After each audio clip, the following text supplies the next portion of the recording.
Welcome to the final episode of our concert previews for our 90th season with the Choral Society of Pensacola. My name is Peter Steenblik, and I'm the artistic director of this fine organization, and it is an honor to have led this group through our 90th as we've been celebrating alongside other organizations in town. The Choral Society will be presenting Mass of the Children on Saturday, May 16th at 7:30 p.m. at the First Baptist Church of Pensacola. If you're not familiar with First Baptist Church, they have been a very welcoming sanctuary for us and a very welcoming place to hold this concert. The venue seats, the sanctuary seats 1,300 people approximately, so we'll have plenty of room for all those that want to attend. The church is at the top of Palafox, just north of downtown on Palafox Street. The performing forces are quite large for this piece. The Mass of the Children requires, in our case, 3 choirs. We'll have the 95-voice Choral Society of Pensacola Adult Choir, and we're joined by the Sims Middle School and Woodlawn Beach Middle School's Advanced Treble Choirs. We'll also have 12 members of the Pensacola Symphony Orchestra, and they just celebrated their 100th anniversary this year, and so it's been really wonderful to collaborate with them in a few different scenarios and celebrate with them.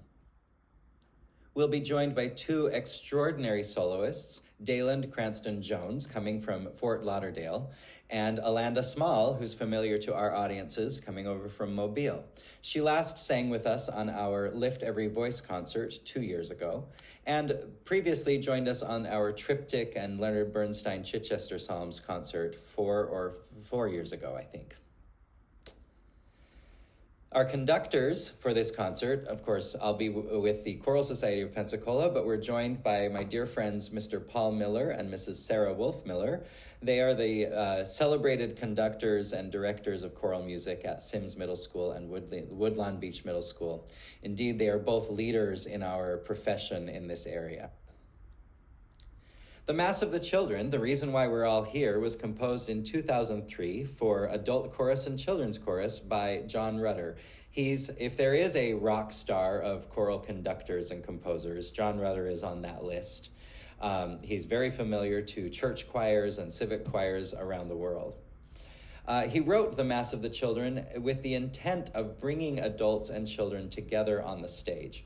As a young man, he sang in choir and was thrilled anytime he got to sing with an adult choir and a symphony orchestra.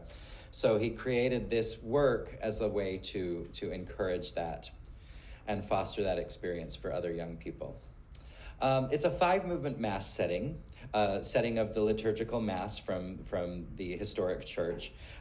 Typically a Mass setting in concert is 5 movements: the Kyrie, the Gloria, the Credo, the Sanctus, and the Agnus Dei. My music history professor would be proud of me for still remembering that.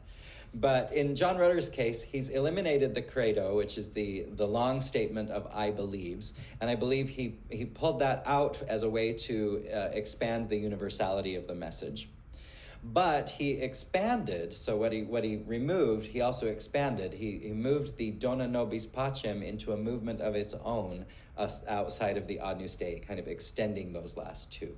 Dona Nobis Pacem meaning, Lord, grant us peace. And that's, of course, a message that we could all use today. Furthermore, he follows the history of some of our historical composers by incorporating poetic texts throughout the evening. He'll use hymns by Thomas Ken from the Episcopal Church. He's using the poem of William Blake, Little Lamb, who made thee? Dost thou know who made thee? And then he's also incorporating 2 well-known prayers in the Episcopal Church, one by Lancelot Andrewes and one by St. Patrick. Let's listen to a clip. This is a choir from Europe who fully choreographed this work. Now, we will not be adding choreography and lights as they do, but it's a thrill to see what can be done with this piece. The memorization alone is mind-baffling. But this is 2 choirs, an adult choir and a children's choir, performing in a concert setting in Europe.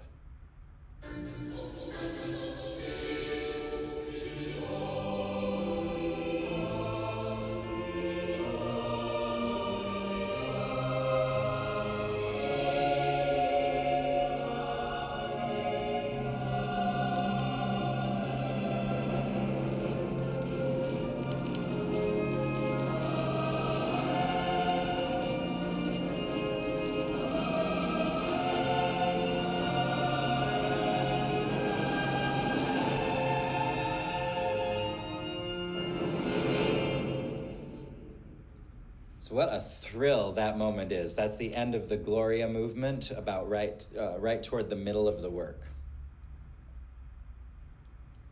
We'll also be supplying some additional material as kind of an on-ramp to the evening. The Choral Society of Pensacola will be singing a well-known setting of Psalm 96, "All that hath life and breath, praise ye the Lord." And then a very simple piece called "Sweet Child" by Sarah Quartel, a well-known Canadian composer. "Calling My Children Home" is a folk song from the 1970s by a group called the Country Gentlemen. I still have the LP in my collection. Maybe I'll bring it to the concert. And then a Christian hymn called "Pilgrim's Song" with orchestra and choir. And then we're ending our set with "This Little Light of Mine," a setting by Keith Hampton. The two middle schools are also invited to do their own set. Sims Middle School will start off with "Dum Spiro Spero," "When I Breathe, I Hope." The two choirs will come together with a story song called "The Awakening." It's a wonderful, wonderful, well-known piece in choral repertoire today. And the Woodlawn Beach Choir will be singing "No Time," a Christian revivalist hymn, which has just had a lot of airtime lately as well in the choir world. We're not going to leave out our soloists.